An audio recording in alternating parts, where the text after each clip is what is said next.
ओम नमो भगवते वासुदेवाय नमः। भक्तों, आप सभी का आपके अपने YouTube चैनल ईश्वर कृपा में बहुत बहुत स्वागत है। आज हम अपनी इस वीडियो में बात करने वाले हैं पापानकुंशा एकादशी के बारे में। जी हाँ, कब है पापानकुंशा एकादशी? सही तिथि, मुहूर्त, पूजा विधि और महत्व के बारे में जानेंगे। आश्विन माह शुक्ल पक्ष की एकादशी तिथि को पापानकुंशा एकादशी मनाई जाती है। इस दिन भगवान विष्णु का बड़ा ही महत्व है। मान्यता है कि ऐसा करने से सुख और सौभाग्य बढ़ता है। हर साल आश्विन माह के शुक्ल पक्ष की एकादशी तिथि को पापानकुंशा एकादशी मनाई जाती है। इस दिन जगत के पालनहार भगवान विष्णु जी की पूजा उपासना का बड़ा ही महत्व है। इस शुभ अवसर पर विष्णु जी के पद्मनाभ स्वरूप की पूजा की जाती है। मान्यता है कि पापानकुंशा एकादशी के दिन श्री हरि विष्णु की पूजा उपासना से मनोवांछित फल की प्राप्ति होती है।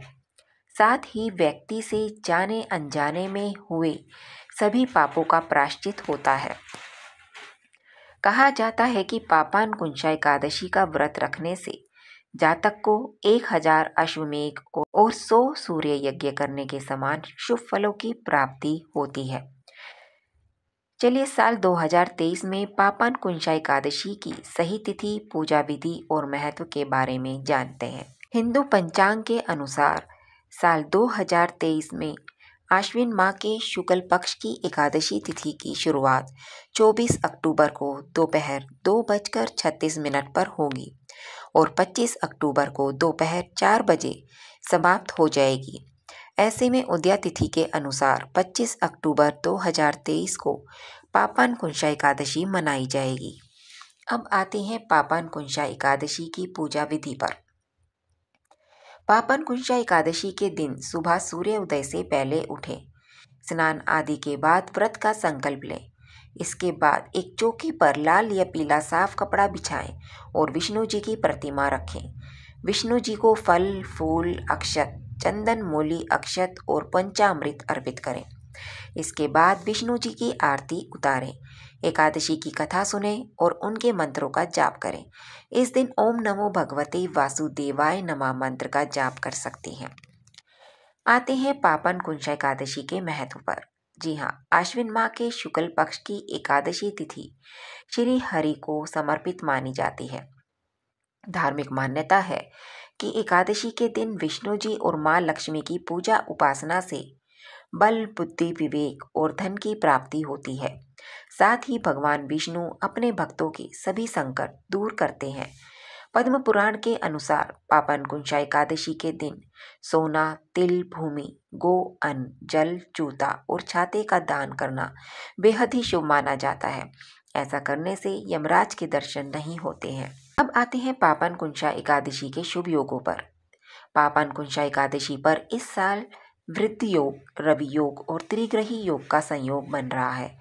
वृद्धि योग में बहुत शुभ माना जाता है। इस योग में किए गए काम, पूजा सफल होती है, कार्य में वृद्धि होती है।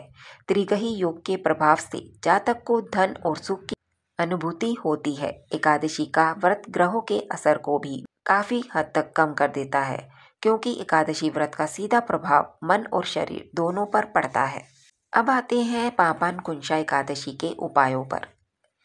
पापानकुंशा एकादशी पर पीपल के पेड़ की पूजा करने से मां लक्ष्मी प्रसन्न होती हैं। इस दिन पीपल के पेड़ की जड़ में दूध मिश्रित जल चढ़ाएं और धूप दीप जलाकर विधिवत पीपल के पेड़ की 7 बार परिक्रमा करें।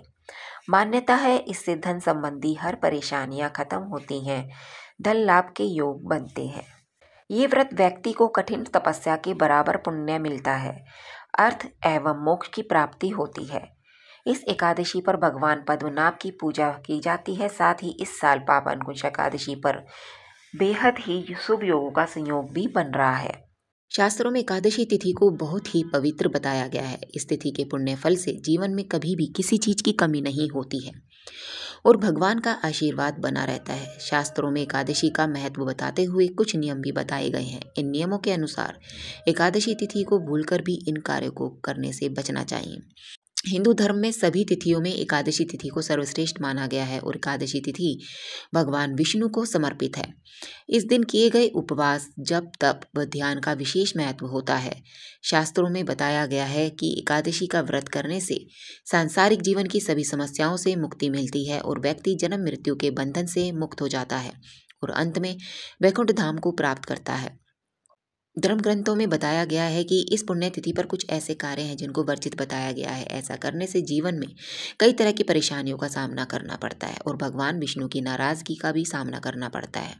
एकादशी के दिन रात में सोना नहीं चाहिए। यह तिथि बेहद ही पुण्यदायी होती है। इस तिथि को पूरी रात भगवान विष्णु के भजन गाने चाहिए, मंत्र या आरती करनी चाहिए। भगवान विष्णु की प्रतिमा या तस्वीर के सामने बैठकर पूरी रात जागरण करना चाहिए। ऐसा करने से भगवान विष्णु की कृपा प्राप्त होती है और उनके आशीर्वाद से जीवन में उन्नति के योग बनते हैं। इस दिन भूलकर भी चावल इसलिए नहीं खाने चाहिए, चाहे उपवास आप रखें चाहे ना रखें, लेकिन धार्मिक कथाओं के अनुसार एकादशी तिथि के दिन चावल खाने वाला व्यक्ति अगले जन्म में रेंगने वाली योनि में जन्म लेता है।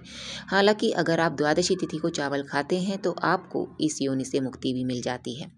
एकादशी तिथि के दिन तुलसी के पत्तों को नहीं तोड़ना चाहिए। शास्त्रों में इसे वर्जित बताया गया है। वहीं द्वादशी तिथि को जब आप पारण करते हैं तो तुलसी के पत्ते से ही करें, लेकिन उस दिन भी व्रती को तुलसी का पत्ता नहीं तोड़ना चाहिए। शारीरिक व मानसिक तौर पर अगर आप किसी को नुकसान पहुंचाते हैं तो ये बहुत गलत है। ऐसा करने से कई तरह की परेशानियों का सामना करना पड़ता है। वीडियो अच्छी लगती है तो आप हमारे YouTube चैनल ईश्वर कृपा को सब्सक्राइब, लाइक और शेयर करना ना भूलिएगा, ताकि ऐसी ही वीडियो हम आपके लिए आगे भी लाते रहें और आपको समय पर मिलती रहे। ओम नमो भगवते वासुदेवाय नमः। जय श्री राधे कृष्णा। धन्यवाद।